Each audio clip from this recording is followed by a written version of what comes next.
कार्यक्रम के प्रायोजक हैं पिताजी स्वर्गीय श्री नागरदास जी टिम्बडिया एवं माताजी स्वर्गीय रीवा बहन जी टिम्बडिया की पुण्य स्मृति में उनकी पुत्र वधू श्रीमती रूपा जी टिम्बडिया एवं परिवार, राजकोट, गुजरात। संयम प्रकाश नाम का ये ग्रंथ है। आचार्य महाराज सूर्य सागर जी साहब द्वारा लिखी गई यह सुंदर अनुपम रचना है। ध्यान की चर्चा चल रही थी, काफ़ी दिन हो गए ध्यान की बात करते हुए, और आप लोग इस ध्यान की चर्चा को बहुत ध्यान से सुन भी रहे हैं। यहाँ ध्यान के संदर्भ में आर्त ध्यान और रौद्र ध्यान को तो हमने छोड़ने की बात कही और धर्म ध्यान की चर्चा को प्रारंभ कर दिया था। आखिर ये धर्म ध्यान क्या है, धर्म ध्यान कैसे किया जाए? दुनिया में हर व्यक्ति धर्म ध्यान करना चाहता है, करना भी चाहिए, सोचना भी चाहिए। हम धर्म ध्यान नहीं करेंगे तो कौन करेगा? हम जैसे जीवों के परिणाम यदि धर्म ध्यान के नहीं होंगे तो किसके परिणाम होंगे धर्म ध्यान के? धर्म ध्यान कैसे किया जाता है? धर्म ध्यान करने की विधि क्या है? जनवाणी में उस धर्म ध्यान को स्वाध्याय के रूप में ही बताया है। माने धर्म ध्यान का जितना भी वर्णन मिलता है वो सब वर्णन विकल्पात्मक धर्म ध्यान का ही मिलता है, जो शुभ भाव स्वरूप है। शुद्धोपयोग रूप तो शुक्ल ध्यान है, क्योंकि शुक्ल ध्यान नियम से शुद्धोपयोग रूप ही होता है। और ये जो ध्यान है, जैसे व्यवहार ध्यान कहेंगे या धर्म ध्यान कहें अपन, वो शुभ भाव रूप है व्यवहार ध्यान। यहाँ इस व्यवहार ध्यान के प्रकरण में, माने धर्म ध्यान के प्रकरण में 4 भेद बतलाए गए। 4 भेद के नाम भी आप लोगों को याद हो गए। मैं आज आर्त ध्यान और रौद्र ध्यान की चर्चा बिल्कुल नहीं कर रहा हूँ, सीधे धर्म ध्यान की बात कर रहा हूँ। माने आज्ञा विचय, अपाय विचय, विपाक विचय और संस्थान विचय। क्या बोलो? माने ये देखिए, मेरी कही गई बात का अन्यथा अर्थ लगाएंगे तो बहुत गड़बड़ हो जाएगी। मेरे कहे गए अभिप्राय को यदि आप सही अर्थों में नहीं ग्रहण करेंगे तो अर्थ का अनर्थ कर बैठेंगे। और जो समझदार व्यक्ति प्रश्न करते हैं, जवाब तो वे भी जानते हैं कि इस पंचम काल में ये शुद्धोपयोग का अभाव नहीं है। हमने तो ये कहा है कि 7वें गुणस्थान से ऊपर शुक्ल ध्यान होता है, इसलिए शुक्ल ध्यान नियम से शुद्धोपयोग रूप होता है, ये कहना है हमारा। सिर्फ शुद्धोपयोग शुक्ल ध्यान में ही होता हो ऐसा तो नहीं है। 4 से 7वें गुणस्थान तक धर्म ध्यान का है, तो 4 से 7वें गुणस्थान तक शुद्धोपयोग का अभाव मानना पड़ेगा यदि आप ऐसा मानेंगे तो। भाई मोक्ष क्या? इतना स्वाध्याय होने पर आपसे ये उम्मीद नहीं थी कि ऐसा प्रश्न करेंगे। शुक्ल ध्यान वाले जो जीव हैं, ये शुक्ल ध्यान वाले जीव नियम से शुद्धोपयोग वाले ही होते हैं, ऐसा अर्थ लगाना चाहिए। लेकिन उसके अलावा अन्य शुद्धोपयोग नहीं होता है, ऐसा अर्थ किसने कहा? क्योंकि शुक्ल ध्यान 7वें गुणस्थान से ऊपर कहा गया है, इसलिए 7वें गुणस्थान से ऊपर शुभोपयोग स्वीकार नहीं किया गया है। अशुभोपयोग का तो अस्तित्व ही नहीं है। इसलिए 7वें गुणस्थान से ऊपर वाले जितने भी जीव हैं, 7वें गुणस्थान से ऊपर वाले जितने भी जीव हैं, उन सब के अशुभोपयोग और शुभोपयोग तो होता ही नहीं है। अब एकमात्र शुद्धोपयोग है क्या? एकमात्र शुद्धोपयोग है शुक्ल ध्यान वालों के। हाँ, जो 4 से 7वें गुणस्थान तक जो धर्म ध्यान कहा गया है, वो धर्म ध्यान आंशिक कभी कभी शुद्धोपयोग और बाहुल्यता शुभोपयोग की है। जो 4 ध्यान बतलाए गए हैं धर्म ध्यान के, वे चारों धर्म ध्यान के भेद शुभ भाव रूप हैं, शुभोपयोग रूप हैं। माने आज्ञा विचय, अपाय विचय, विपाक विचय, संस्थान विचय, ये जो चारों प्रकार के धर्म ध्यान के भेद कहे, इनमें जो विचय शब्द का प्रयोग किया है ये विकल्पात्मकता का सूचक है। आज्ञा विचय, आज्ञा के अनुसार चिंतन चलना, अपाय विचय, अपाय के अनुसार चिंतन चलना, विपाक विचय, कर्म के उदय का चिंतन चलना, संस्थान विचय, आकार प्रकार आदि के बारे में चिंतन करना। तो ये सब जो चिंतनात्मक है, विकल्पात्मक है, उस विकल्पात्मक पने की दृष्टि से यदि हम बात करें तो इसमें शुद्धोपयोग का अभाव दिखता है इनके चारों भेदों में।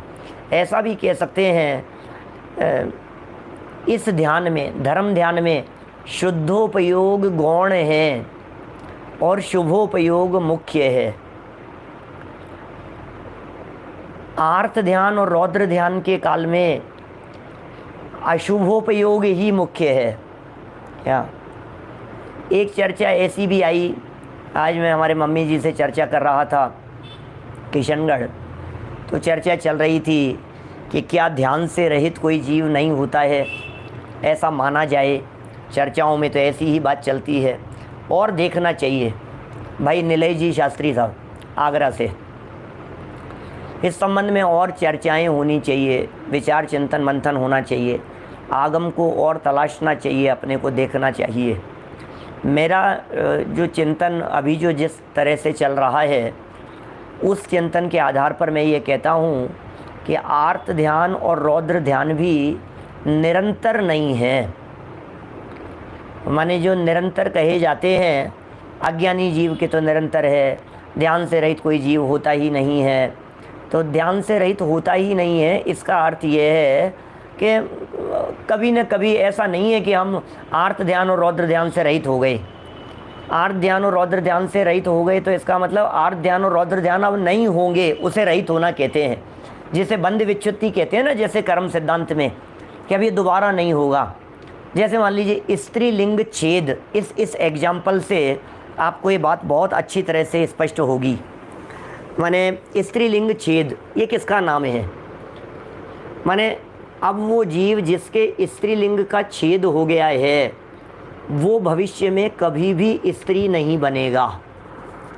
अच्छा, जिसके स्त्रीलिंग का छेद नहीं हुआ है वो क्या स्त्री बनता रहेगा क्या? ऐसा नहीं है। वापस बोलता हूँ, थोड़ा सा ध्यान दीजिएगा क्या कहना चाहते हैं। जैसे किसी भी स्त्री की बात करें, उन्होंने स्त्रीलिंग का छेद कर दिया, स्त्रीलिंग का छेद कर दिया माने अब वो स्त्री नहीं बनेंगे। सम्यक दर्शन की प्राप्ति कर ली और अब निर्वाण की प्राप्ति करेंगे, तब तक उनके अब स्त्रीलिंग दोबारा नहीं होगा। इसका नाम है स्त्रीलिंग छेद कर दिया उन्होंने। स्त्रीलिंग छेद करके अब वे पुल्लिंग हो गए। ठीक है। अब जिनने स्त्रीलिंग छेद नहीं किया, क्या वे पुरुष होंगे कि नहीं? हो सकते हैं। तो फिर वो पुरुष हो गए तो स्त्रीलिंग छेद दिया ना कि नहीं छेदा, उसे छेदना नहीं कहेंगे।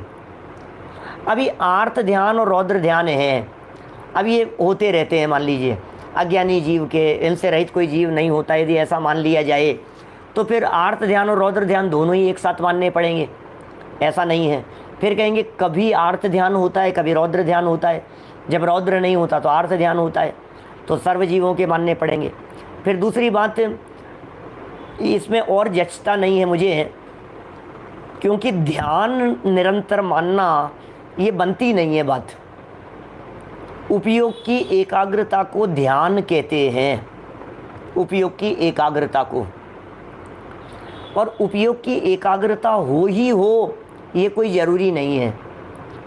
माने यदि मिथ्या दृष्टि जीव के भी निरंतर ध्यान माना जाए तो प्रथम एक इंद्रिय जीव किसका ध्यान करते हैं, दो इंद्रिय आदि के किसका ध्यान हो रहा है, ये सब विचारणी होगी बात। और ऐसा नहीं है कि आप सोचें कि भाई हम पीड़ा का चिंतन करते होंगे, इष्ट वियोग अनिष्ट संयोग। इष्ट वियोग का चिंतन तो हमेशा हो नहीं सकता। नंबर 1, अपन एक एक के बारे में विचार करते हैं। बहुत सारे हमारे शास्त्री विद्वान भी जुड़े हुए हैं। सिर्फ विचार चिंतन के लिए बिंदु रख रहा हूँ मैं। आगम तो शिरोधार्य है ही, सर्वोपरि है ही। बोलिए साहब, शिवकांत जी भाई साहब, यशवंत नगर वाले, आप बतलाएं। सोचिए जरा, बात कर रहे हैं कि इष्ट वियोग नाम का आर्त ध्यान है क्या? अभी जितने लोग सुन रहे हैं सब एक बार गंभीरता से सोचें, क्या इस समय आपके इष्ट वियोग नाम का आर्त ध्यान चल रहा है क्या? कि नहीं साहब, इष्ट वियोग तो हो ही नहीं रहा हमारे कोई। अभी का इष्ट वियोग नाम का अर्थ ध्यान है। शांति से अपना प्रवचन चल रहा है, प्रवचन सुन रहे हैं, लाभ ले रहे हैं, प्रसन्न चित्त हैं, तो इष्ट वियोग तो नहीं है। तो वर्तमान में आप अनिष्ट संयोगज नाम का अर्थ ध्यान चल रहा है क्या? क्या अनिष्ट संयोग नाम का अर्थ ध्यान चल रहा है क्या? तो अभी तो कोई अनिष्ट का संयोग नहीं है। अनिष्ट संयोग के बारे में कोई दिमाग में कोई ऐसा फितूर चल रहा हो, ऐसा तो कुछ नहीं है। तो फिर कोई दर्द हो रहा है घुटनों में, कमर में, जिसके हो रहा हो उसकी बात नहीं करता हूँ, लेकिन 90% लोगों के तो नहीं हो रहा है ना कोई तकलीफ़। तो फिर पीड़ा चिंतन नाम का अर्थ ध्यान भी तो नहीं होगा क्या? तो फिर निदान की बात कीजिए। ये प्रवचन सुन करके आपके दिमाग में क्या ये चीज़ चल रही है? नहीं नहीं, मुझे तो ये चाहिए, मेरे को तो यहाँ का मंत्री बनना है, मुझे तो ये चाहिए, मुझे तो स्वर्ग जाना है, मुझे तो भोग भूमि में जाना है, मुझे तो ऐसी चीज़ प्राप्त करनी है। क्या इस तरह का निदान बांध रहे हैं आप अभी सुनते हुए?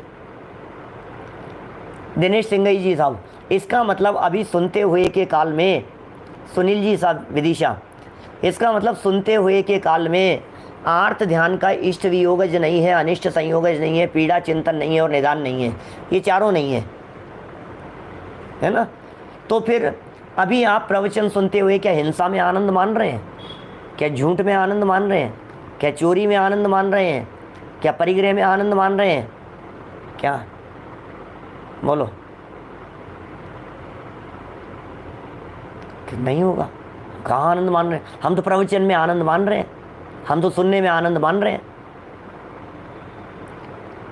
सबकॉन्शियस माइंड में चल रहा होगा, लेकिन सबकॉन्शियस माइंड में क्या चलेगा? सबकॉन्शियस माइंड में तो वो चलेगा जो 2-4 दिन में कभी सोचा होगा। मतलब उपयोग से ही निकल गई ना वो बातें। तो माने जो बातें पिछले महीने भर में आपने सोची ही नहीं है, महीने भर में किस, अब देखिए वो जो सूक्ष्म रीति से हमने जो बातें कही है, लाइट चले जाना भी इष्ट वियोग है, पंखा बंद हो जाना भी इष्ट वियोग है, वो सब घटना जब घटती होगी तब घटती होगी, लेकिन नॉन स्टॉप तो नहीं चल रही है 24 आवर्स। बस इसका मतलब मैं ऐसा मान रहा हूँ अवनीश भाई, ऐसा लगता है कि दिन भर में 10-5 बार आर्त ध्यान करता है, दिन भर में 10-5 बार रौद्र ध्यान करता है, 150 बार करता होगा दिन भर में। इसका मतलब ये आज भी कर रहा है, कल भी किया था, परसों भी किया था। हमारी लाइफ का कोई ऐसा दिन नहीं गया जिस दिन हमने आर्त ध्यान रौद्र ध्यान नहीं किया हो। ऐसा अर्थ है उसका, ऐसा अर्थ समझना चाहिए। क्योंकि ध्यान एक उपयोग का नाम नहीं, उपयोग तो जीव का लक्षण है। उपयोग के बिना तो जीव नहीं हो सकता। क्या? उपयोग के बिना तो जीव नहीं हो सकता, इसलिए उपयोग तो लक्षण है। उपयोग तो ज्ञान दर्शन की पर्याय का नाम है, लेकिन यहाँ ध्यान ज्ञान की एकाग्रता है। जब ज्ञान और उपयोग किसी जगह पर एकाग्र होता है तो वो ध्यान बनता है। अब बिना एकाग्रता के ध्यान बनता नहीं है, और हमारी एकाग्रता नहीं होती है, बहुत बार नहीं होती है, तो फिर उस स्थिति में क्या बनेगी बात?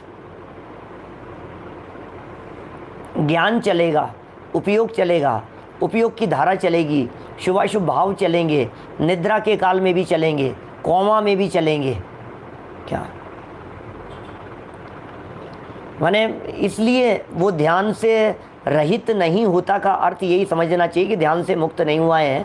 आर्त ध्यान और रौद्र ध्यान से मुक्त नहीं। आर्त ध्यान और रौद्र ध्यान से मुक्त तो वो होंगे जो 7वें गुण स्थान में चले गए, उनके आर्त ध्यान रौद्र ध्यान नहीं है। क्योंकि रौद्र ध्यान का सद्भाव 5वें गुण स्थान तक का है और आर्त ध्यान का सद्भाव 6ठे गुण स्थान तक का है। क्या माने? उपयोग 24/7 चलेगा, लेकिन ध्यान नहीं कह सकते उसे। और इसके बारे में मैं कह रहा हूँ आपसे, जिनागम शिरोधार्य है अपने लिए, जिनवाणी की बातें, आगम की आज्ञा। लेकिन फिर कहता हूँ, आगम में यदि ये वाक्य भी मिलेगा कि ध्यान के बिना जीव नहीं है, तो उसका अर्थ यही समझना चाहिए कि वो रोज़ हो, जैसे रोज़ दर्शन करते हैं, रोज़ मंदिर जाते हैं, है ना? इस तरह का अर्थ उसका समझना चाहिए। समझ में ही आ रही है ना हमारे को, उपयोग की एकाग्रता कहाँ बन रही है? और फिर आर्त और रौद्र में तो बनी नहीं रही है। आप प्रवचन सुन करके जो प्रसन्न हो रहे हो, उस काल में हिंसा, झूठ, चोरी, कुशील, परिग्रह, पाप में आनंद की दशा तो नहीं है, ये तो नक्की है। आपको प्रवचन सुनने में आने वाला जो आनंद है, ये आनंद पाप का आनंद तो नहीं है क्या? और आर्त ध्यान और रौद्र ध्यान, दोनों ध्यान ये पाप रूप हैं और ये पुण्य है। आर्त ध्यान और रौद्र ध्यान को पुण्य भी कह सकते हैं क्या? नहीं कह सकते। आर्त ध्यान को पुण्य कैसे कहेंगे? आर्त ध्यान पुण्य का हेतु कैसे होगा? जब आर्त ध्यान का फल तिर्यंच गति कही है, रौद्र ध्यान का फल नरक कही है क्या? समझ में आ रही है बात? आर्त ध्यान और रौद्र ध्यान, इनका फल नरक और तिर्यंच कही है, तो पाप का फल है ना। आर्त ध्यान और रौद्र ध्यान के फल में देवायु तो नहीं है। ऐसा तो नहीं कहेंगे ना हर्षवर्धन जी साहब कि आर्त ध्यान के फल में देवगति में चला गया, ये तो सिद्धांत विरुद्ध हो जाएगी बात। रौद्र ध्यान के फल में ये जीव देवगति में चला गया, ये तो नहीं चलेगी ना बात, क्योंकि देवायु के कारण तो नहीं हो सकते। तो जिस समय में आयु कर्म बंध रहा होगा, उस समय कौन सा ध्यान चल रहा था? जिस समय देवायु का आश्रव हुआ, उस समय उस जीव के कौन सा ध्यान चल रहा था? तो देवायु के बंधन के काल में नियम से उस टाइम पीरियड में, उस आयु कर्म बंधन के काल में नियम से आर्त ध्यान नहीं चल रहा था। उस देवायु के बंधन के काल में नियम से रौद्र ध्यान नहीं चल रहा था। तो फिर धर्म ध्यान कि हाँ, व्यवहार धर्म ध्यान कहेंगे इसे। शुभोपयोग था, शुभ भाव था, शुभ परिणाम था, शुभ विकल्प थे, जनवाणी सुनने का परिणाम था, पाप का परिणाम नहीं था, पुण्य का परिणाम था, मंद कषाय रूप परिणाम था, दया दान भक्ति का परिणाम था, चाहे वो सुदेव संबंधी हो, चाहे कुदेव संबंधी हो, चाहे किसी भी संबंधी हो। ये ऐसी बात आनी चाहिए भाई। अनुभव कोल्हापुर कोलारस बोलो। शुभ भाव ही मानना पड़ेगा ना। तो आर्त ध्यान और रौद्र ध्यान को क्या शुभ भाव रूप मान सकते हैं? आर्त ध्यान और रौद्र ध्यान को अपन शुभ भाव रूप नहीं मान सकते हैं। हाँ, ये जरूर हो सकता है। हाँ, कुदेव संबंधी भी शुभ भाव होगा। कुदेव संबंधी को भी यदि आप शुभ भाव के अंदर नहीं लेंगे ना, तो फिर देवायु का कारण ही नहीं बनेगा अन्य मतावलंबी होके। अन्य मतावलंबी जो है, फिर तो जैनियों की वपति हो गई देवगति में जाना। अजैन लोग जो देवगति में जाते हैं, मंद कषाय के दम पर चले जाते हैं। वो भी भक्ति उपवास करते हैं, वो भी पूजन पाठ करते हैं, ग्रहित मिथ्यात्व लेकर के करते होंगे, मंद कषाय रूप भाव होता होगा, चले जाते हैं। क्या है, देवगति कोई बड़ी चीज़ थोड़ी ना है। अपने को ऐसा लगता है कि देवगति, और देव में कैसे चले जाए? अरे चले गया तो चले गया, उसमें क्या है? क्या बस ऐसा ही लगता है निलय जी की अधिकता होने के कारण से कहा गया है। माने सर्व जीवों के, संसारी जीव जो जगत में दिखाई देते हैं, इनके आर्त ध्यान और रौद्र ध्यान की बाहुल्यता दिखाई देती है। जैसे समझिए आप, किसी एक व्यक्ति का वियोग हो गया परिवार में, अब महीनों तक चलता रहता है उसके उपयोग में वो, और ये इस ध्यान की वजह से ही ये सूतक पातक का संबंध है। अभी हमारी देवलाली में चर्चा चल रही थी, अभय जी भाई साहब सागर में, उनके साले साहब की, छोटे साले साहब की डेथ हुई, साइलेंट अटैक आ गया। बहुत कम उम्र, 55-56 साल की उम्र थी। वे वहाँ से निकलने की तैयारी कर रहे थे देवलाली से। 8-10 दिन पुरानी बात होगी, कितने दिन पुरानी बात है। तो मैं उनके पास में गया, बातचीत चल रही थी ऐसे ही। तो ऐसे ही बातचीत में ऐसा निकला कि इसलिए सूतक पातक का विधान है। बोले जब से हमने सुना है तब से हमारा चित्त विचलित है, मन नहीं लग रहा है, उपयोग नहीं लग रहा है, न सुनने में लग रहा है, न पढ़ने में, कुछ नहीं। 24 मई की घटना है। आज कितनी तारीख हो गई? 5-7 दिन पुरानी बात होगी। 29 दिन, आज 5 दिन पुरानी बात होगी। तो ऐसा लगता है अपने को, ध्यान नहीं लगता है, उपयोग नहीं लगता है। ध्यान बार बार में, उपयोग में वही घूमते हैं। उनकी घटनाएं घूमती है, उनके विचार घूमते हैं, उनके साथ में की गई चर्चाएं घूमती है, उनके साथ में बिताया हुआ समय, उनके साथ में कैसे कैसे हमारी जो स्थिति रही थी, वो सब घूमता रहता है। कमलेश भाई टिम्बड़िया साहब, तो चलता रहता है ऐसा ही। माने कहीं ना कहीं हमारे उपयोग में ये सारी बातें चलती ही रहती है इसी प्रकार से।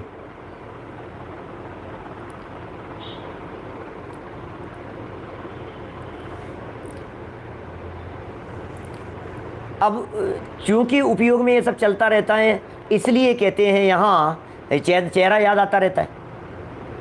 अब ध्यान उधर जा रहा है ना, इसी का नाम तो है आर्त ध्यान चल रहा है, इष्ट वियोग नाम का। अब ये कितने लंबे समय तक चलेगा? रह रह करके याद आता रहता है, तो रह रह करके वो आर्त ध्यान होता रहता है। फिर कभी लाइट चली जाती है तो इष्ट वियोग की अनुभूति होती है। फिर कभी, अच्छा इष्ट वियोग का अर्थ मर जाना ही थोड़ी ना, बच्चा बाहर पढ़ने के लिए चले गया, इसमें भी तो इष्ट वियोग की अनुभूति हो रही है। शैलेंद्र चांदवाड़ जी साहब, बच्चा बाहर पढ़ने के लिए चले गया, विदेश पढ़ने के लिए चले गया, पूना पढ़ने के लिए चले गया। पूना वाले लोग बहुत सारे सुन रहे हैं तो उनको समझ लो कोटा पढ़ने के लिए आ गया। तो ऐसा लगता है ना अपने को कैसी कैसी अनुभूति हो रही है, इष्ट वियोग जैसी अनुभूति। अरे बेटा चला गया, बेटा ध्यान रखना, तेरे फ़ोन ही नहीं आता है कैसी। तो ये इष्ट वियोग चल रहा है निरंतर। ऐसे अनिष्ट संयोग चलता है, हो नहीं जाए, ये भी अपन ने बातें की थी, काफ़ी चर्चाएं अपन उनके बारे में कर चुके हैं। लेकिन मेरा कहने का मतलब ये है कि बाहुल्यता से इष्ट वियोग, अनिष्ट संयोग, पीड़ा, चिंतन, निदान, कभी कुछ ये सब चलते रहते हैं। कभी आर्त ध्यान होता है, कभी रौद्र ध्यान होता है, कभी हिंसानंदी, मृषानंदी, चौर्यानंदी, परिग्रहानंदी, कुछ न कुछ चलते ही रहते हैं। इसलिए ये कहा है कि भैया तुम तो आर्त ध्यान रौद्र ध्यान से रहित हो कहाँ? रोज़ तो आर्त ध्यान रौद्र ध्यान करते रहते हो, दिन रात तो इसी में रचे पचे रहते हो। गृहस्थ जीव, संसारी जीव, दुकान करने वाला, बिजनेस करने वाला, काम धाम करने वाला, ये जीव दिन रात तो इन्हीं चीज़ों के अंदर लगा रहता है। इसलिए जो ये बात कही गई है कि भाई होते ही रहते हैं, बस ये ऐसी बाहुल्यता की दृष्टि से निरंतरता समझना चाहिए क्या। और अभाव नहीं हुआ है, क्योंकि अभाव तो तब माना जाए जब इसका गुणस्थान चढ़ जाए। जब गुणस्थान चढ़ जाएगा तो हम कहेंगे अब इसके आर्त ध्यान रौद्र ध्यान का अभाव हो गया, सप्तम गुणस्थान में आ गया, श्रेणी चढ़ने लग गया, बोले आर्त ध्यान रौद्र ध्यान धर्म ध्यान का अभाव हो गया अब इनके नहीं, अब तो इनके शुक्ल ध्यान चल रहा है। तो अभाव हुआ नहीं है, अब वर्तमान में कभी नहीं है कभी है। जैसे कहते हैं ना बिजनेस 24 घंटे चलता है, इस तरह की बात कही जाती है, नॉन स्टॉप चलता है। तो इसी तरह की बात है यहाँ भी। धर्म ध्यान की चर्चा हम यहाँ कर रहे हैं आपके बीच में।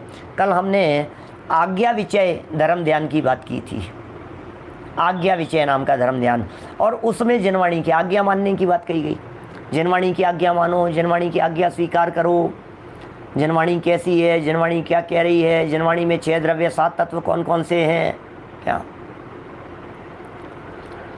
7 तत्व कौन से हैं, तत्वों का स्वरूप क्या है, उनके माध्यम से भेद विज्ञान कीजिए।